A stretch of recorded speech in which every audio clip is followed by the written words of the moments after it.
Hello, this is Sophomore Astrology, and today it's a little different than the birth charts I've done for other people. I'm going to do a birth chart reading on Marie Antoinette. And even for me, this is a weird, it's from the ones I've done before. I've done kind of like modern artists who kind of like sing or do like more contemporary music of today. To jump, like 250 years ago and choose Marie Antoinette as the next reading is weird to me too. But I started like long story short, I've been looking into like millennials and how millennials are basically the Pluto and Scorpio generation of today or of this century versus the last Pluto and Scorpio generation was about 250 years ago, which are people such as like Marie Antoinette and the founding fathers. And it makes sense because there was a lot of societal change when the last generation that had their Pluto and Scorpio, were here on planet Earth, So that's why I kind of started getting interested into like the 1700s and when all of this revolutionary change was happening in the world, at least with a lot of countries, or like even the birth of America as well. So I just kind of wanted to understand, I guess in understanding millennials, I'm also understanding the generation that had come before. And when I mean generation come before, I mean the Pluto and Scorpio generation that had come before, because there's countless of generations that came after Marie Antoinette, of course, and after the founding fathers and all the history of America. But I wanted to focus on why this person was such a catalyst, and why she mattered so much to what was going on in the world, especially when it was going on in France. Because it honestly seems like she's an innocent bystander, and that may or may not be true. No one is ever wrong when you think about it that way. But I kind of wanted to understand, what is in her chart that created all this, havoc and all this craziness towards the end where she literally got her head chopped off, at the age of 37. So, and in my opinion, that's very young. I don't know how it was back then. I'm pretty sure life, your life expectancy was probably a lot shorter back then than it is now in 2021. But I mean, still, that seems very young to me to die at the age of 37,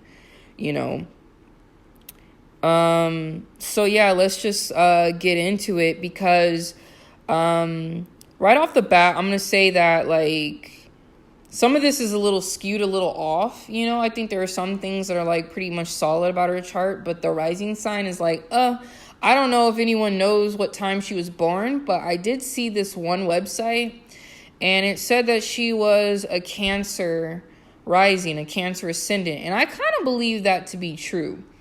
And I'll get into that in a second. I just wanted to start off with the basics and just say her sun is in Scorpio, and her sun is in the 5th house. Her moon is in Libra, and the moon is in the 4th house. And like I said, she's a Cancer rising. And then just a couple more planets to mention. The ones that I want to talk about the most. She has her Venus in Scorpio, and that's in the 5th house. And then she has her Uranus is in Pisces, and that's in the 9th house. So yeah, obviously, from what I see, there's a lot of significance in, certain planets, right? So, okay. So first things first, her sun is in Scorpio. Like I said before. And with her sun in Scorpio, I feel like the sun sign those are traits that you kind of have to learn over time. Because Scorpio is known to be it's fixed water. So when it comes to emotions and even just if you want to talk about intuition and being very insightful and very almost detective about it, and be able to just sniff whatever you need out of the room, and you could smell it a mile away, coming a mile away. That's Scorpio energy, and I definitely feel like that was like, maybe you could tell that maybe was a trait she needed to learn, because Scorpio energy, they're very hyper, they're very what is it, that word? I'm trying to think. Self-preservation. That is what Scorpio is. Like, Scorpio wants to protect themselves. It's a scorpion. If you think about a scorpion, it kind of like strikes before it even asks questions sometimes. And of course that could be at a fault, but obviously you could kind of tell that a lot of people, the way that they describe her, and even when I saw that movie with, the newest movie with Kristen Dunst, I think that's how you say her last name, you could tell that Marie Antoinette was kind of like, her head was in the clouds, and I'll get into it a little bit more with that too. And it's kind of like she needed to be more aware. Like, a Scorpio is that type of person who's always going to be aware of their surroundings. And they're always going to know what everyone else is doing. They know how many people are in the room. They know all the emotional states that everyone's in around them too. They're always hyper aware of their surroundings. And obviously these were traits that she probably needed to learn. Otherwise, I don't think things would have ended up the way that they did, but they needed to, because I guess that was a soul lesson for her, was to learn the traits of a Scorpio. Also with that, her sun is in the 5th house. So, karmically speaking, when it comes to her karma with the sun in the 5th house, people in the sun in the 5th house, it's like in past lives, they may have never had their shot in the limelight. Maybe they've never been the person center stage where all eyes are on them. Because sun in the 5th house is almost kind of like being, like, it's Leo. 5th house is Leo energy. It's about being a king, being a queen. Of course, obviously, she was the queen. What do they call it? I'm not going to speak French, but that word for queen, dauphin or whatever, I think that's how you pronounce it.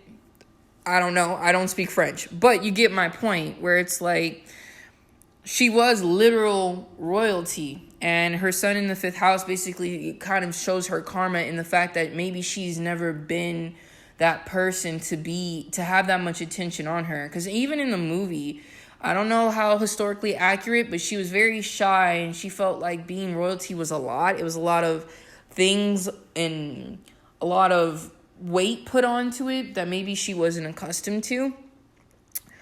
And so yeah, there was that, like, sun in the 5th house. It's like they finally get to have their moment in the sun, but at the same time, it's kind of like someone will always threaten it, because with having their time in the sun, it's kind of like their sole lesson is to learn how to fight to make sure that when they are deserving of that time in the sun, that they can't, like, they have to, like, protect themselves and make sure no one knocks them off. It's like if someone graduated and you finally get to go on stage and get your get your little fake diploma and take the picture with your teachers. Like, that's a moment where that person earned that moment, and it's not right of anyone to take it away from them. Regardless of how you feel about Marie Antoinette in general, I'm just going based off of her chart and what it says, what was her karmic, like, situation. And that was her situation from what I read on her chart, is that she never really had that time in the sun. And her being the Queen of France was that time. I took a long time explaining that, but I think that was important to mention. So, to kind of go into another one, I also want to mention that her Venus was in the 5th house too. So also too, when it comes to, like, because Leo is also about, like, the drama. It's also about, like, I feel like Leo, like, the 5th house is low key like the house of short term dating. Like, 7th house is more like marriage and more of a long term partnership, versus 5th house is more like that flirty dating. It's very light. It's very, like, it's like how you feel the butterflies in your stomach, like the first 3 dates you're on with someone you really like. And honestly, that was also another thing that she needed to learn karmically, was to learn how to be, to have that fun-loving, romantic nature about herself. And I think that's why historically, I think it's kind of funny because everything happens for a reason. And it's like, I am that type of person who is trying to unlearn that things happen to us and learning more that things happen for us. And I believe she was kind of placed in that time period where she was meant to be in the sun, meant to explore all this luxury. She was meant to have like all this romance and beauty around her.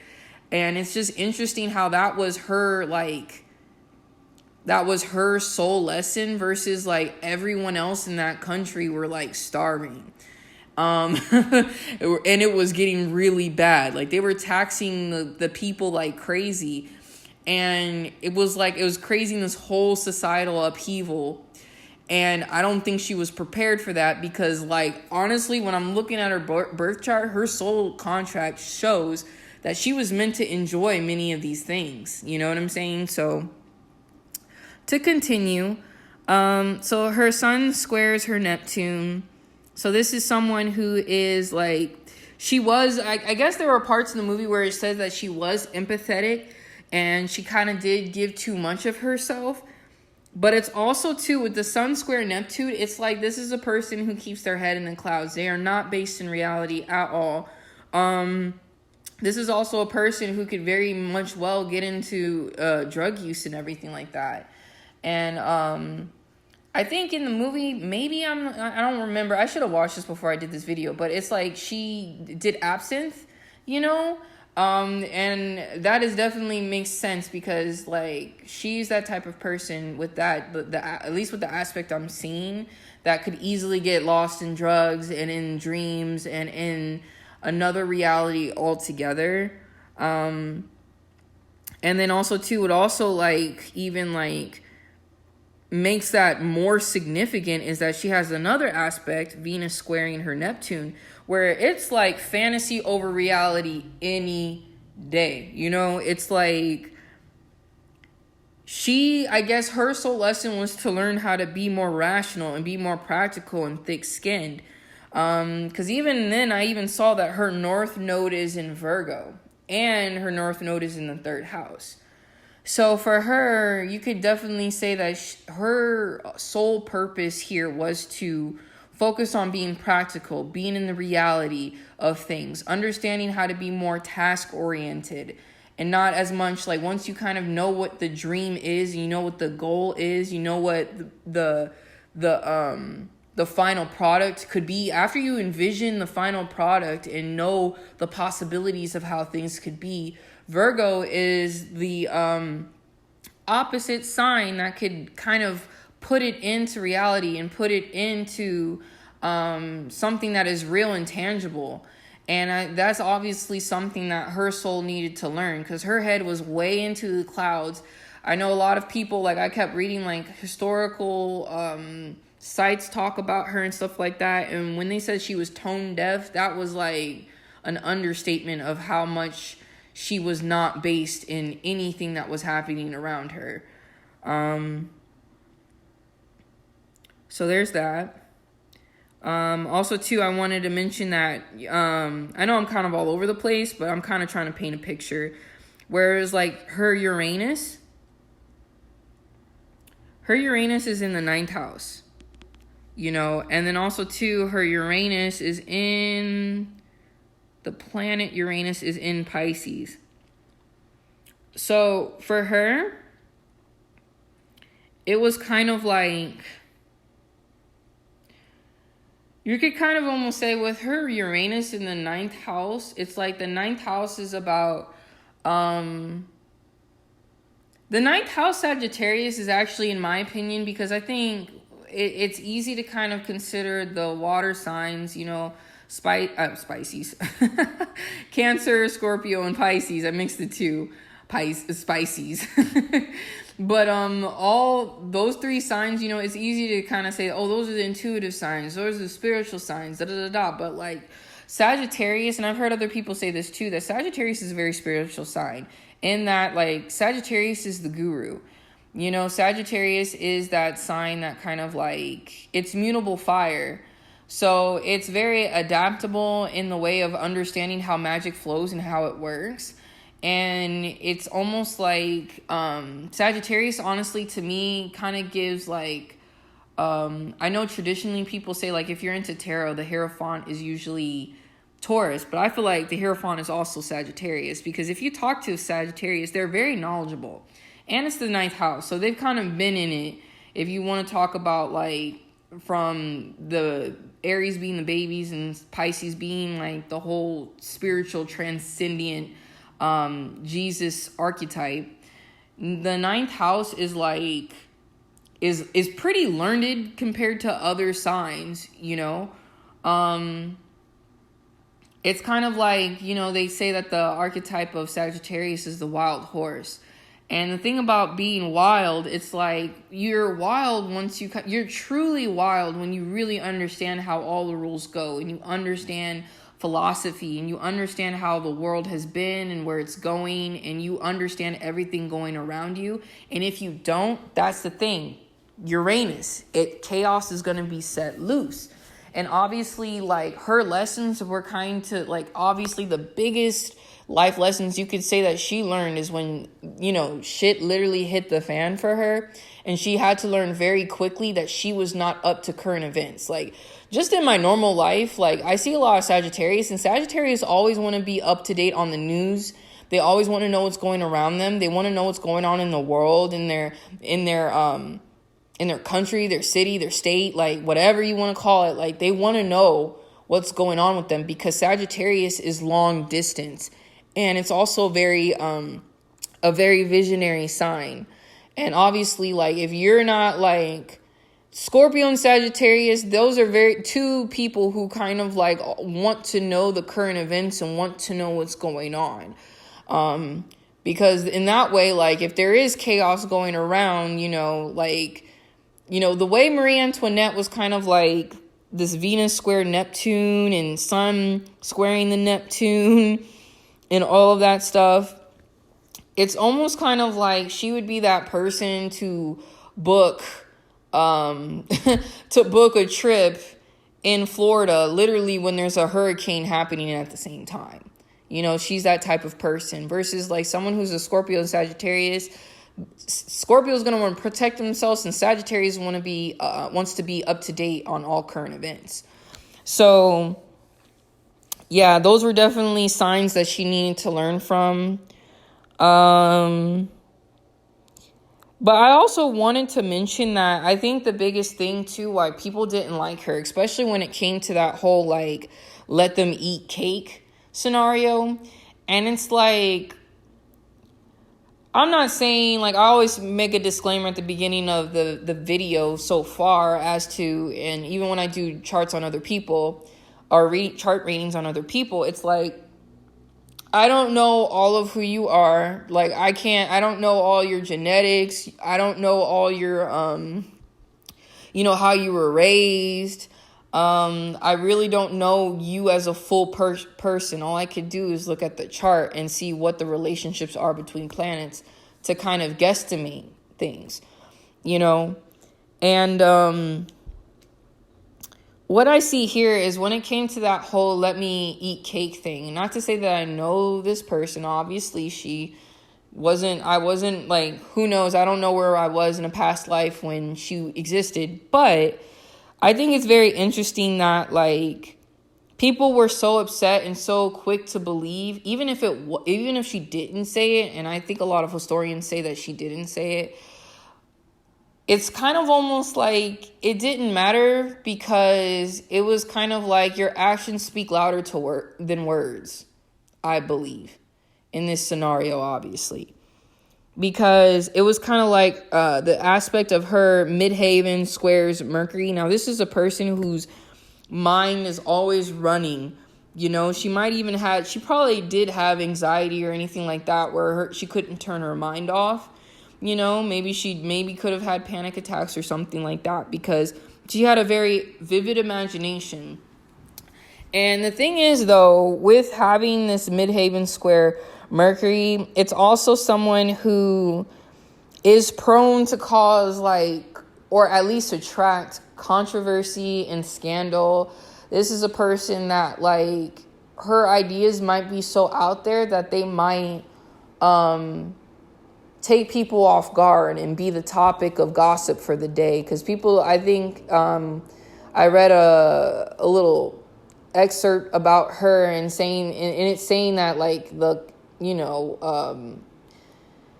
I think she was just a very different when it came to her ideas.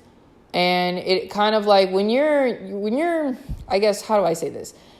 If you're talking in a way people are uncomfortable with, you're going to be the talk of the town. And most of the time it's going to be negative, because she might be having thoughts that other people wish that they had, or might have ideas or a way of thinking that's different than other people. It might be a fresh new take on how to see things. And it's going to upset people, especially if these fanciful ideas were, a lot of the time you could say that it was spending a great amount of money too.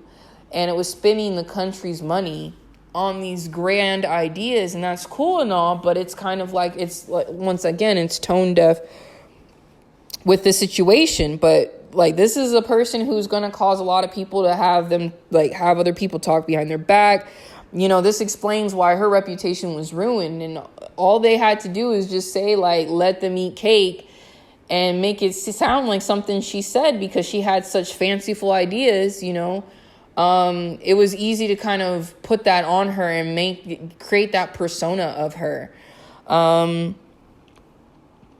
that's also another thing too, because I mean, like I said, like her Chiron is in the 7th house. So it's kind of like the 7th house is the house of Libra.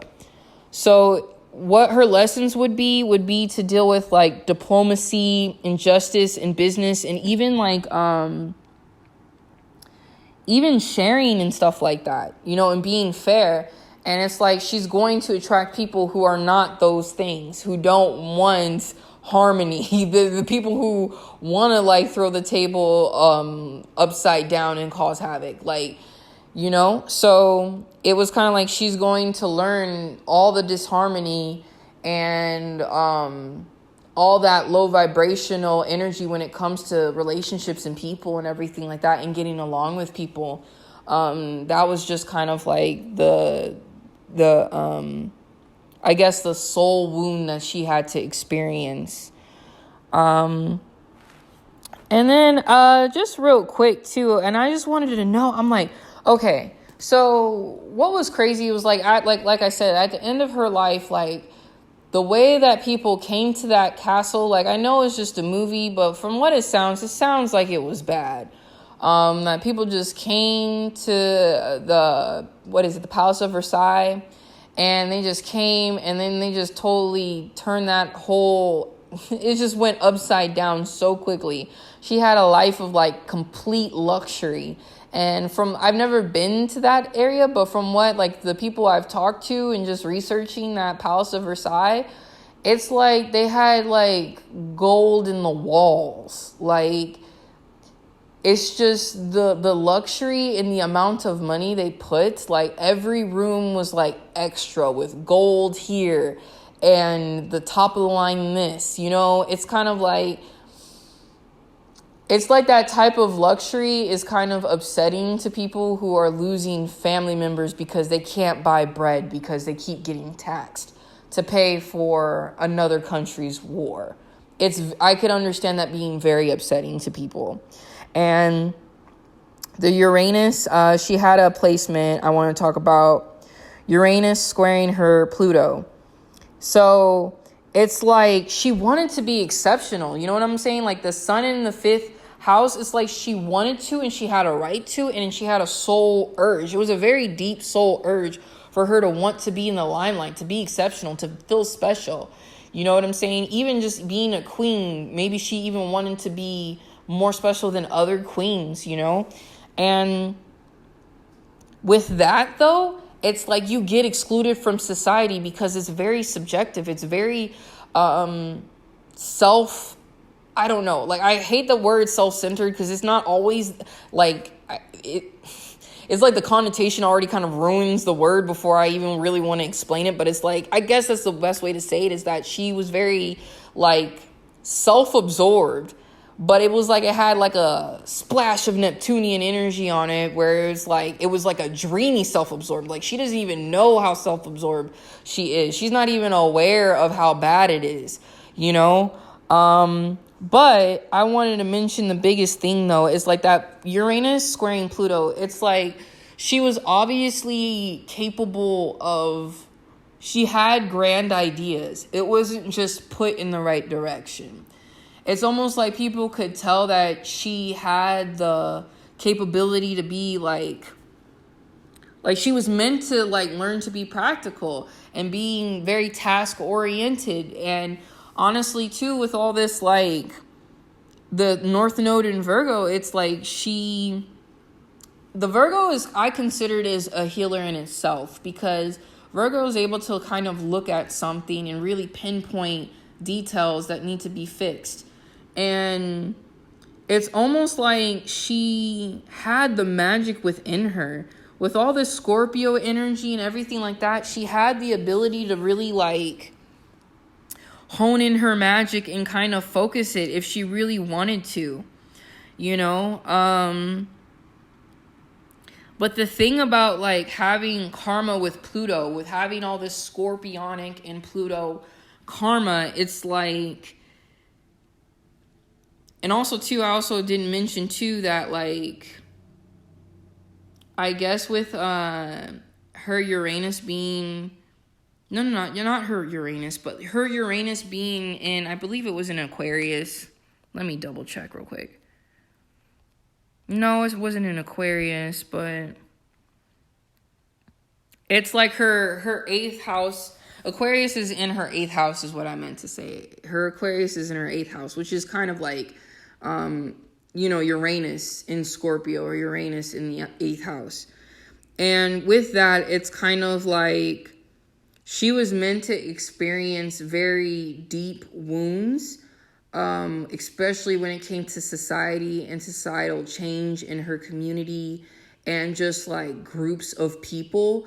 It's not crazy. When you think about it, it's like, okay, her Aquarius, like the sign of Aquarius is in her 8th house, or however you want to say it. So it makes sense that she died by a group, literally. Like, she was killed by a mob, if you have it. You know, it was kind of like the whole society, because like I said, the Pluto and Scorpio generation, they don't play. You know, if things are not the way that they should be, they want to revolutionize everything. They want to rebel. They don't want to deal with hypocrisy, which is kind of I find interesting too, because it's just like the founding fathers and stuff. But anyways, let's get back to the topic at hand. But it's like Pluto and Scorpio, it's a generation that it's meant to kind of be like I said, flip tables over if things are not going right. These are the people who are all like, I don't care what rules you have. These rules are hurting people. They're killing people. Like, you guys keep on enacting all these taxes on us. And yeah, like, pay unto Caesar what's owed to Caesar. But like, if my whole family's dying because we don't have bread, forget the taxes, forget the law. Like, this is ridiculous. And that's kind of a Pluto and Scorpio energy. It's being inclusive and kind of like understanding that like society, it's like, it's kind of telling the person who's always saying like, oh, what's broken, or what's that saying? It's like, don't fix what's broken, or something like that. Or it's like, oh my God, I can't think of the saying. Don't fix what's not broken. I don't know. You get what I'm saying. That saying or whatever that I can't think of off the top of my head. It's like that. The people who say stuff like that and think like that think like, oh, the status quo is fine, it works. But I'm like, no, you got all these hidden wounds and there's a lot of trauma that you're hiding, and you lash out on people because you're not doing well and you keep trying to ignore it. And it's like a Pluto and Scorpio is not going to like be cool with that. Like, you're not going to keep just acting a fool and gaslighting the situation. They're going to like call you out on it in a very sometimes violent way, as we saw here with how Marie Antoinette died. So it's no question, it's no wonder that she literally died, because, you know, Scorpio is the death card in tarot, and she literally died by like an angry mob, a rebellious mob. Aquarian energy is very rebellious too. So it's just kind of crazy how all that kind of unfolded, because that's the thing, like she had like a lot of Pluto karma, and Pluto karma, it's like it will wound you deeply by people that you barely know, but you know that they know you. You know, you could feel that they know a lot about you. They're able to like, I'm pretty sure people around her knew how she worked, how she functioned.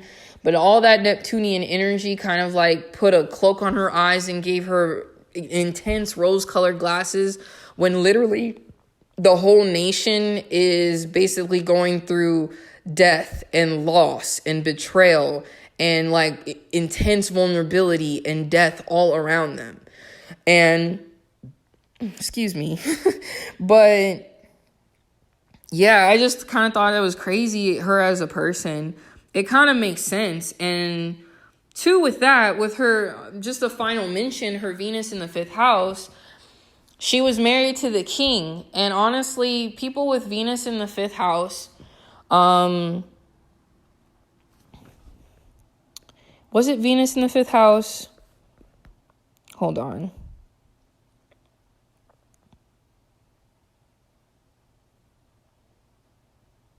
It might have been Venus in the 5th house. I don't know. I forget what placement it was exactly. I wish I remembered the exact thing I'm talking about. It was like something in the house or whatever. Oh, it was just kind of like the Pluto energy, where it's like she drew in, like it was kind of like maybe perhaps it was a soul contract for her to be with the king. I don't remember his name. I'm not a historian, but it's kind of like that king also too, like people with their Venus in the 5th house. I believe that's the placement that explains this, but it's kind of like they draw in people and partners that are going to create a lot of energetic intensity. You know, it was kind of almost like you could say it felt like it was written in the stars, because she was going to be the catalyst for a lot of people's like anger and a lot of like societal upheaval that France was dealing with at the time. Because obviously, like, she was spending the money, but I don't think she was the one necessarily managing the money. I don't see the queen being the accountant for the whole country, or the person enforcing all this like accounting things. You know what I'm saying? So it's kind of like, I don't think she's the one deciding how much taxes that they need to tax the people of France. But it's kind of like she is tied to the person who probably was responsible for those things. You know, I don't know how involved the king was at that time and how involved the king of France was. But you could say France was funding America in their Revolutionary War. And it's kind of like she drew that king to him. Like she drew the king to herself. And he actually created also all this energetic intensity that made it so that people would feel all this animosity towards her. You know, it kind of provided for her soul to really feel this deep wound, and honestly to have her soul experience all this energy, because that was definitely part of her like whole contract and everything. Because I also want to say her Chiron was in Capricorn. And Capricorn is ruled by Saturn, and Saturn doesn't play. Saturn is law and order, and there's a reason why why Saturn is exalted in Libra, because you need someone who's level-headed. You need someone who's unbiased and just, and is able to see both sides of the story to really kind of make a verdict and to make a decision. And that was definitely something she needed to learn, was to be more fair, to see other people's perspectives and not just kind of be in the clouds in your own head. And honestly, you could kind of say that she really did learn her lesson, because I'm pretty sure having your head cut off, and I think they called it the Marie Antoinette syndrome, where the hair turns, like your hair turns a lighter pigmentation just out of stress the night before she knew she was going to be like, had her head chopped off. Like, so obviously, like, Saturn really did come for her, you could say, because it was kind of like that was her soul lesson, to learn how to be a more balanced person and to understand that the scales need to be leveled out. Like, you can't have a great amount of excess and have that much luxury to the point where I can't even like really verbalize or kind of like even say like how much luxury that they had. Like some people, like even millionaire entertainers and artists and people even of today can't even match, who are worth millions, even tens of millions, hundreds of millions of dollars, can't match the luxury of the Palace of Versailles. Like, that's goals for people who are even have like millions of dollars. That's goals for them. So it's kind of like, you can't have that luxury and then literally have people dying in the streets because they're hungry. So, I mean, with that, it's like, I think like this was a very interesting birth reading, and I hope you enjoyed it. And, thank you for listening.